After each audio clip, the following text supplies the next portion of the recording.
Hormatly vatandaşlar, ýakyn günlerde Amerikanyň Birleşen Ştatlary Orsiýet Federasiýasynyň hökümetiniň we ýokary wezipeli çinowniklarynyň garşysyna we biznes elitasynyň garşysyna sanksiýalary, ýagny maliýe we ykdysady çäklendirmeleri girdi.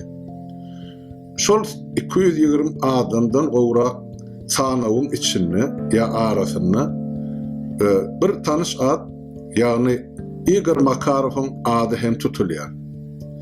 Igor Makarov ol kim? Igor Makarov Türkmenistanyň 90-njy ýyllaryň başynda Niýazowyň we Açyrçowyň baş tutarlygyny Türkmenistanyň gazyny ogurlap daşary ýurtlara satmak üçin ýörüte döredilen ITERA adly gaz kampaniýasynyň başlygy. Igor Makarov Türkmenistanyň sportsmen ýa-da velogonşyk bolýanky velosiped sporty boýunça hünärmen ýa bilermen ady bilen ýaşap beren ýaşaglan.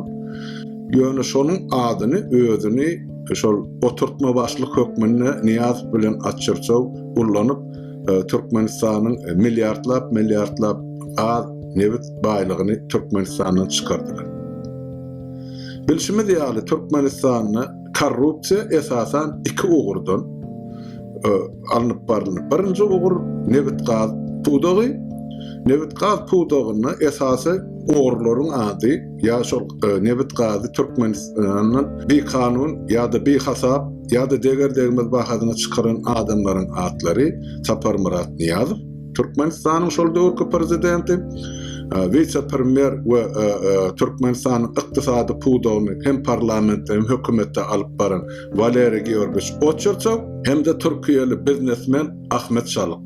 Ine şol üç adam esasy rol oýnaýar şol Türkmenistanyň neft gazyny daşary ýurtlara alyp çykmakda we satmakda. Igor Makarowyň rolu bolsa alyp baran işi şol ITERA kampaniýasynyň üstü bilen çykarylan ähli bir kanun gazlaryň üstüne oturan adam. Indi görşimiz ýaly Amerikanyň Birleşen Ştatlary şol Orsiýetde korrupsiýa garşy görüşmek üçin $1 trillion aýdylýan san şol ogurlanyp çykarylan Orsiýetiň territoriýasyna. Şol ogurluk eden adamlaryň arasynda Igor Makarow bar. Diýmek, Igor Makarowyň şol ogurlan milliardlary Türkmenistanyň neft gazynyň çykan pul diýip aýtmagy bizde dolu esas bar. Türkmenistanyň ikinji ogurlykyň esasy ikinji pudak ogurlukda neft gazynyň soňra gurulşyk pudagy bolupdyr. Niýazowyň döwründe bir topar stadionlar guruldy, bir topar mehmanhanalar guruldy, bir topar gerekmejek zawod, fabrikler guruldy. Şolaryň üstü bilen Niýazow ýene-de şol milliardlap dollar ogurlyk etdi.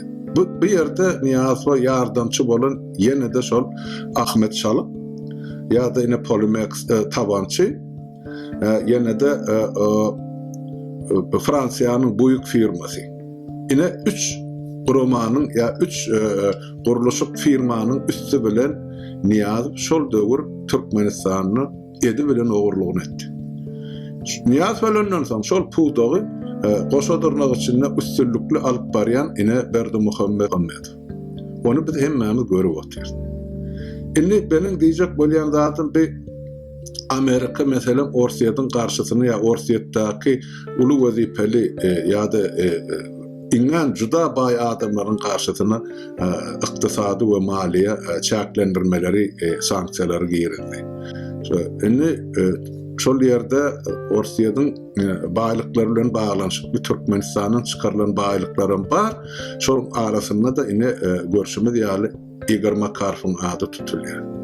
Ýöne Igor Makarov ol tur kersen getir bolup ýa-da Ahmet Çalyk ikisi ine hersi şol Ahmet Çalykyň ýurtdan çykaran baýlygy $1 milliarddan dollardan gowrak diýip mundan 5 ýyl 10 ýyl dolaydylypdy Niýazow ölende. Ýöne näme üçindir Türkmenistanyna şu zatlara üns berýän adam ýok.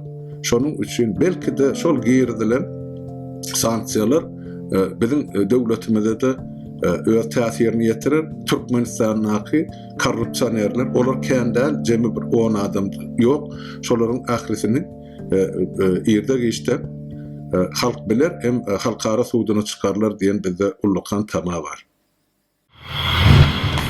Ey Ilahi Amin